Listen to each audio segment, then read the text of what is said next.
नमस्कार। आप सभी का स्वागत है यूट्यूब चैनल क्रिएटिव कपिल पर। आज हम क्लास 9th के लिए क्वेश्चन करने जा रहे हैं, क्वेश्चन नंबर 5, जिसमें हमारे पास दिया गया एक वर्ग दिया हुआ है, वर्गाकार घन क्षेत्र दिया हुआ है, उसका सामने और ऊपरी दृश्य बनाना है। तो ये हमारे पास वर्गाकार घन क्षेत्र है। वर्गाकार, इसके एंड्स जो होते हैं वहाँ पे वर्ग बनते हैं, इस साइड को भी और इस साइड को भी, दोनों तरफ वर्ग बनते हैं। और इसकी साइड्स में जो फलक होती हैं उसमें हमारे पास आयतें बनती हैं। वर्ग की 4 भुजाएं होती हैं तो चारों तरफ आयतें भी 4 ही बनेंगी। तो ये हमारे पास एक वर्गाकार घन क्षेत्र दिया हुआ है, इसका सामने और ऊपरी दृश्य बनाना है। तो जो कि अपने क्षैतिज धरातल पर HP पर खड़ा है। तो इसके लिए हमारे को समझने के लिए पहले से प्रिपेयर किया हुआ है, मैंने एक ऑब्जेक्ट तैयार किया हुआ है जिसमें हमारे पास 4 चतुर्थांश है। मैंने फर्स्ट एंगल, थर्ड एंगल और मैं बताया था कि किस तरह से इसमें हमारे पास स्केलें बनती हैं और पिंड बनते हैं। फर्स्ट एंगल में हमारे पास एलिवेशन ऊपर बनती है, जबकि हमारे पास जब थर्ड एंगल पे काम करते हैं तो हमारे पास इसमें जो प्लान होता है वो ऊपर की तरफ बनता है और नीचे की तरफ एलिवेशन बनती है, सामने दृश्य बनता है। तो ये हमारे पास वर्गाकार घन क्षेत्र दिया हुआ है। ये किस तरह से रखा हुआ है ये डिपेंड करता है कि हमारे पास क्वेश्चन में क्या दिया हुआ है, किस तरह से रखी गई आकृति है।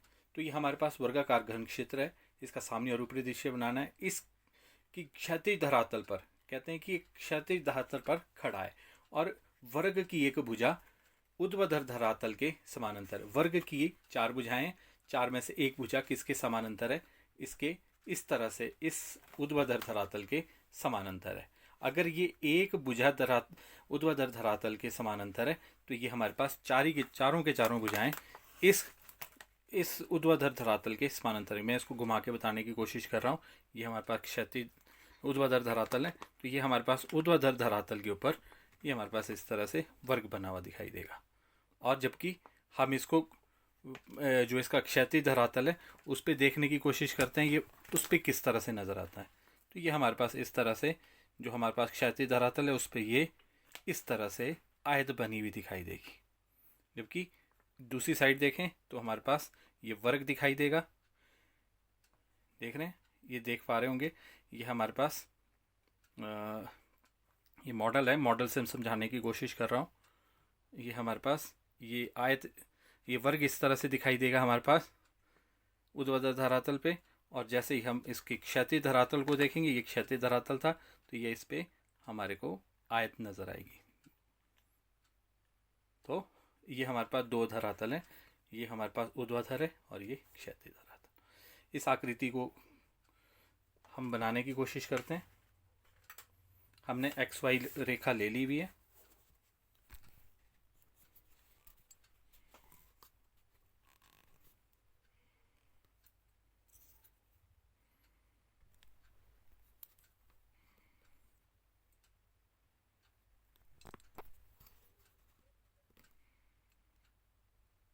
ये XY रेखा हमने ले ली है।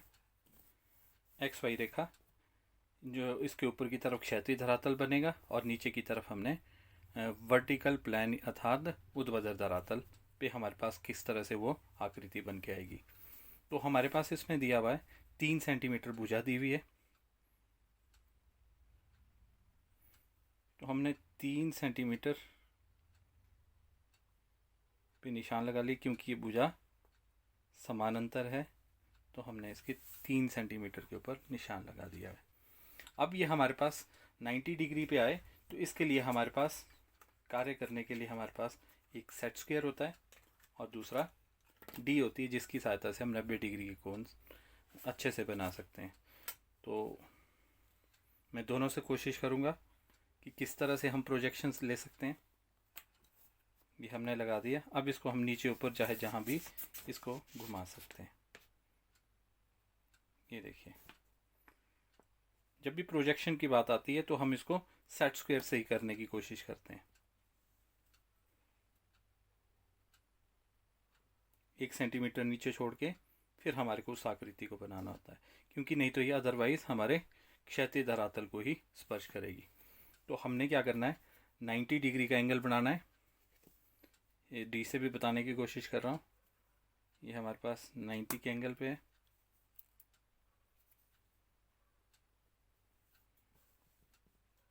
दूसरा पॉइंट था, यहाँ से भी 90 के ऊपर हमने पॉइंट ले लिया हुआ है ताकि हमारी रेखाएं जो है बिल्कुल सीधी बन के आए, 90 डिग्री के ऊपर बने। 1 सेंटीमीटर हमने ऊपर छोड़ देना है।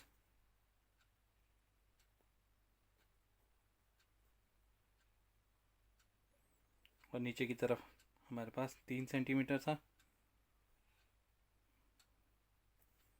उसी तरह से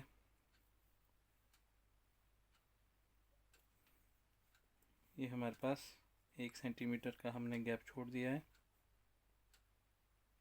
उसके बाद 3 सेंटीमीटर, ये हमारे पास इस तरह से वर्ग बन जाएगा।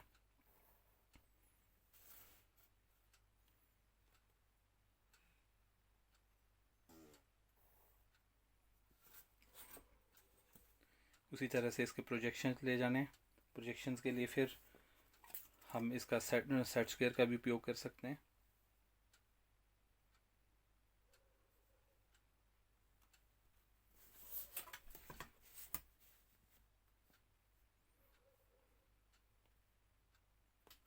ये ऊपर की तरफ 5 सेंटीमीटर होगा,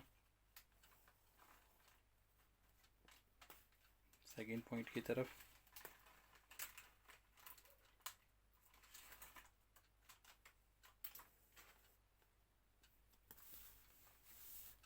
इनके टॉप बिंदुओं को मिला लीजिए।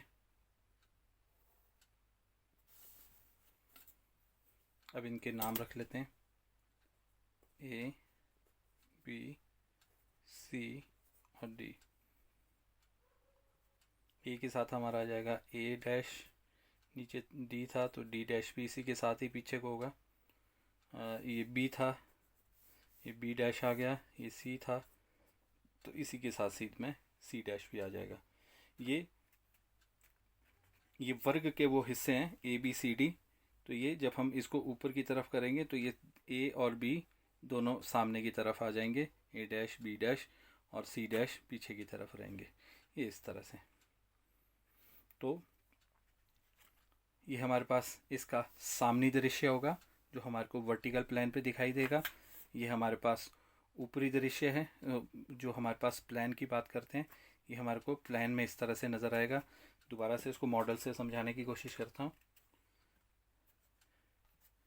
ये फर्स्ट एंगल, सेकंड, थर्ड और फोर्थ, ये थर्ड में थे हम, क्योंकि इसमें प्लान ऊपर की तरफ बन रहा है तो हमने इस तरह से इसकी एक भुजा ऊर्ध्वाधर धरातल के समानांतर थी वर्ग की, तो ये हमने इसके समानांतर रखी है।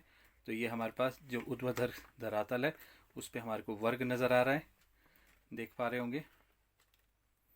और उसी तरह से ये आकृति वैसे ही है, पर ये जो क्षैतिज धरातल है इसके ऊपर हमारे को क्या नज़र आएगा, ये आयत नज़र आएगी, देख पा रहे होंगे। ये आयत हमारे को नज़र आ रही है, ये क्षैतिज धरातल पर ही है, देख पा रहे हैं।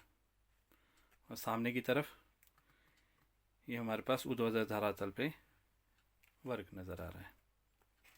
ये था हमारे पास वर्गाकार घन क्षेत्र। आप सभी का धन्यवाद।